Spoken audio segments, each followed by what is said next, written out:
Hello everyone, this is Profane. Profane is a very fitting name for this because most of the things that will be coming out of your mouth while playing it will also be profane. Profane is a boss rush twin-stick bullet hell shooter. If you've ever played something like Furi, then you'll be very familiar with the overall format of this game. There are no levels or normal enemies to face. It is a boss rush game, boss after boss, with multiple phases for each. Every boss has at least 2 phases, notated by the health gauges at the bottom of the screen, and most bosses have at least 3 or 4. It is a very, very difficult game. In fact, I personally find this game to be so difficult that I actually can't enjoy playing it for long periods of time. That's not to say that the game isn't enjoyable or that it's too, unfairly hard. It isn't, I'm just bad at it. And for some reason, usually when I play games that I'm bad at, I just, play it more to get better. Play more, understand more, figure it out, get better. But for some reason in this game, I am having a significant problem actually getting better at it, which means I just suck at it horribly, and I have a lot of difficulty actually getting too far in it, but it is still a very, very good game nonetheless, and I want to talk about it. So, as I mentioned, it is a boss rush bullet hell. And as you can probably see in the background, bullet hell is very accurate because there's a crapload of stuff on the screen at any given time and all sorts of either patterns or not so patterns depending on the boss that you're fighting and the phase that you're in. Keep in mind that the boss you're seeing in the background right now is the second boss of the game, the one after the tutorial. It is hard, and I actually have had some problems beating Kalepo, the second boss, because it is quite a long boss, 4 stages, and one of the main interesting parts of the game is the time system. You may not see a health gauge on the screen for your character, and that is because time is 3 things in this game. It is, of course, the timer for the boss, more on that later, your health gauge, and your currency. Before every match, you will have a certain amount of time in this gauge. It starts out at around 4 minutes, 40 seconds, I believe, and as you progress, it will get a little bit larger to, help you with the harder bosses to come. It is not persistent, which means if you run out of time on a certain boss but still beat it, which you can do, you don't start the next boss out of time. It regenerates to its new total for every boss. So that's the time part of it. The health part is every time you get hit, you lose 15 seconds from the time meter.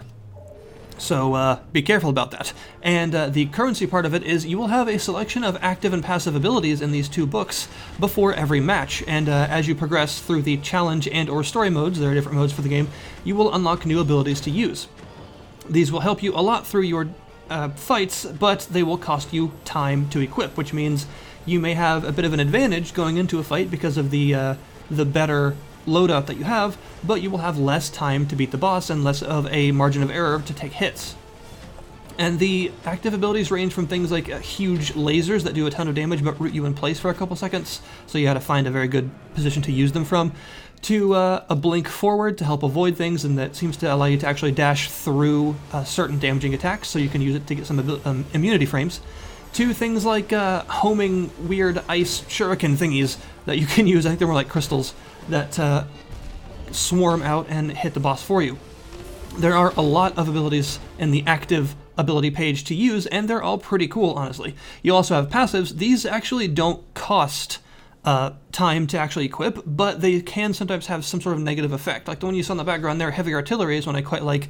It makes your damage higher, your per shot damage goes up, but your shots have less range, so you need to get closer to the boss to actually hurt them. I tend to find it a very worthwhile trade-off because it's quite powerful, but you do have less time to react to bullet patterns as a result of having to get closer. Some examples of the passives you can get include the aforementioned heavy artillery, stuff like the Spiky Boy, which is a little drone that orbits you that can block shots if it hits them, which is actually very useful because of the sheer number of things on the screen. And stuff like upping your fire rate, giving you a burst of movement speed if you sit still for a second, all sorts of things like that. These are extremely useful, and probably my favorite one so far was one that drastically increased your damage as long as you didn't get hit. So as long as you didn't take a single hit, you did crazy damage. That's actually what allowed me to beat Kalepo, that second boss you saw earlier, for the first time in challenge mode, was getting that passive, and I avoided getting hit for the first 2 phases straight, so I was able to down the first 3 phases pretty quickly and have a lot of health left a lot of time left for the final 4th phase in order to not get horribly murdered as much, and it was very satisfying. The time, as I mentioned earlier, can actually run out, though, and you can still beat the boss, because it is not a time limit so much as a sort of time-health dichotomy kind of thing, which means once you actually run out of time, you can still play. You get a sort of desaturated version of the area. Everything kind of turns black and white except for the enemy projectiles and things, and it actually highlights them quite well. It makes things easier to see a little bit, which is handy. I guess it's kind of like a last stand sort of idea. But if you take another hit, you die. So it is perfectly possible to actually go, an entire last phase with no time left at all. As long as you don't get hit, you will still be able to beat the boss, which is pretty neat. And it gives you a certain rush of adrenaline when you see the screen go black and white like that, and you get super zoned in to trying not to take a single hit after that, so you can actually finish off the boss. Usually you will die, but sometimes you'll win, and it is incredibly satisfying to do so. But the abilities are not the only place where variety is a pretty big deal in this game, because the bosses themselves are quite varied. There are, I think there are around 10 of them-ish. Don't quote me on that because I'm not sure yet. Somewhere around that number. And each of them have, like I said, multiple phases and very, very many different attacks and bullet patterns and various things they can throw your way. I tried to show a fair amount of them in this video without getting, super spoily, but honestly, I didn't have to worry about that too much because I'm not good enough to get super far in the game anyway. The end boss is something that I'm probably never going to reach. And the last boss of this video is actually the first time I've ever fought them, which means I died horribly, of course, but it was still interesting to see how some of the more advanced bosses later in the game will actually challenge you. Challenge is a pretty good word. You will see me do very terribly at the end of this video, but again, it was the first time I ever fought that boss, so a little bit of slack, but still, I suck at this game, so I'm just going to own up to that right now. It's still really fun, though, and the bosses have a pretty good amount of variety in their individual phases, so, a third phase of the same boss will not be all that similar to the first phase, which means you do have to memorize quite a lot and really get used to some pretty varied patterns and things.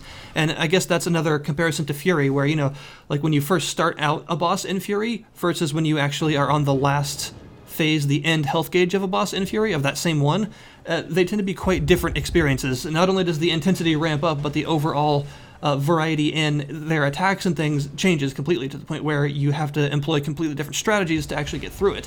And this game does that very well. The bosses are incredibly well designed, both visually, quite interesting looking, and actual mechanically with their bullet patterns and attacks being really fun to actually learn and try and avoid and not get slaughtered by, but you will anyway. And they have all sorts of different things like lightning strikes, mines, of course multiplying bullets, hordes of bullets just straight up charging you, throwing rocks that explode into more bullets, and all sorts of other things like that. So there's definitely a lot to actually, a lot to learn in this game. And it overall has a good enough variety in bosses to fight that it never starts to feel samey or anything like that. And of course, when you combine the large enemy variety or boss variety with the large variety in passive and active abilities that you can actually make a build with to try and face them, you're left with quite a lot of player choice here to actually figure out how you want to go about any given fight, and that makes for a really good time, honestly. I should also mention that there's this soul system. Whenever you have a active ability, at least one of them equipped, you can equip up to 4 of each active and passive, so you can have 8 things at a time once you unlock that many, which is pretty awesome. But of course, you will have significantly reduced maximum time for a fight if you actually fill all of the 4 active slots, depending on which ones you choose, because each one has a different cost in time. Some can cost as little as 5 seconds, some can cost as much as 40 seconds, so you gotta be a bit proactive with with what you're going into and what you're taking into it.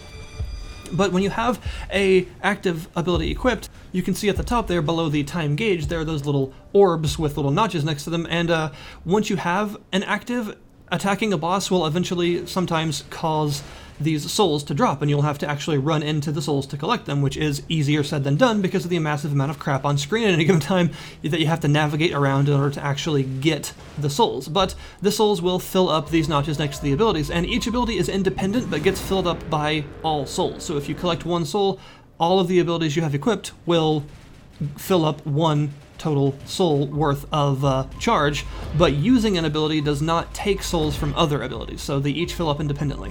This, of course, does mean that bringing active abilities into a mission makes it harder because you have less time, and also harder because you have to be able to successfully and regularly get to the souls to fill up the abilities and use them, and the souls only stay on the ground for a couple of seconds, so you do not have long to actually get them. And if you finish a phase and go to the next phase and there are souls on the ground, they will all disappear at the start of the next phase, so you will have to generate some more. So sometimes I think some people may actually find it easier to only equip passives to make themselves stronger and avoid actives altogether, just so they'll have the most time possible and the most margin for error possible to get hit and face a boss and still have the ability to beat them. And that's a perfectly valid strategy. In fact, that's one of the ways that I've been able to be more successful against a couple of the bosses in the story mode, is to actually just get some passives, don't equip actives, just to give myself as much time as possible to actually, beat them. Like I said, this game is not unfairly difficult from what I've seen. I'm just really bad at it, so I'm not going to complain about it and say that it needs to be made easier for my sake. It most definitely does not. I just need to get better at it. But I will say that there are a couple of things that I'm not quite sure about. For one, there seems to be a couple of bosses that can start out the match with their attacks facing you and actually fire like as soon as you get control of your character. Like the literal second that you can move, sometimes you have to dodge an attack and you're just not quick enough. Kalepo, in particular, the totem pole boss, has the very first attack that it always uses in any given match will fire out these 4 orbs that will split into multiple bullets. It's very easy to avoid, but it's very sudden, and it actually fires out these orbs from physical points on the totem pole, not just from the same direction every time like a lot of bullet hell bosses work. The orbs actually generate from these little symbols on the bottom of the totem pole, and the totem pole is constantly spinning, which means sometimes randomly when you start the battle, that one of those symbols will be directly facing you because it will have just spun that way while the match was beginning, which means the second you get control, one of these big orbs is going to come straight at you and you're standing right in front of it, which makes it very difficult to avoid. It is possible, but you have to kind of be expecting it, and that's difficult because you literally just got control. I think that a little bit more regularity with where these shots can come from might help, especially at the very beginning of a match. It seems like it should always be in a sort of X-shaped pattern to the sides of the arena, rather than having a random position to start with and potentially facing you directly as soon as you begin. There's also the third phase transition of that boss, where it starts to sweep the arena with these large red lasers and fire out these sort of like minefields of bullets that will cascade out from the boss and then hang in the air for a minute and then draw back in, which sort of gives you like a moving maze to go through, because you of course have to keep moving because these lasers are sweeping the arena. It's a fun phase. It's really fun to actually try and get through it without getting hit.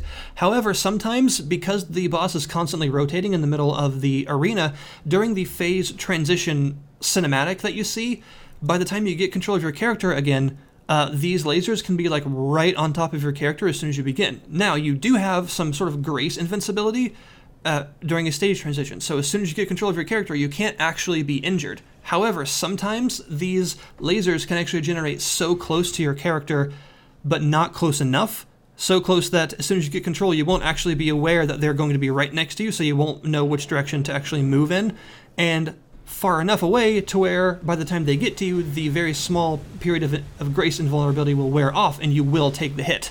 That seems like, sometimes it seems like there are some attacks that are almost unavoidable. I'm not going to say that they definitely are unavoidable because, like I said, I'm very bad at this game, so there are things that I still need to figure out. However, sometimes it does feel like there are some, especially phase transition attacks, that are so difficult to avoid because as soon as you get control of your character, you're not going to know whether the attack is actually facing you or not and which direction you need to move, or if you need to move at all in order to avoid getting hit. And occasionally these can be a little bit frustrating.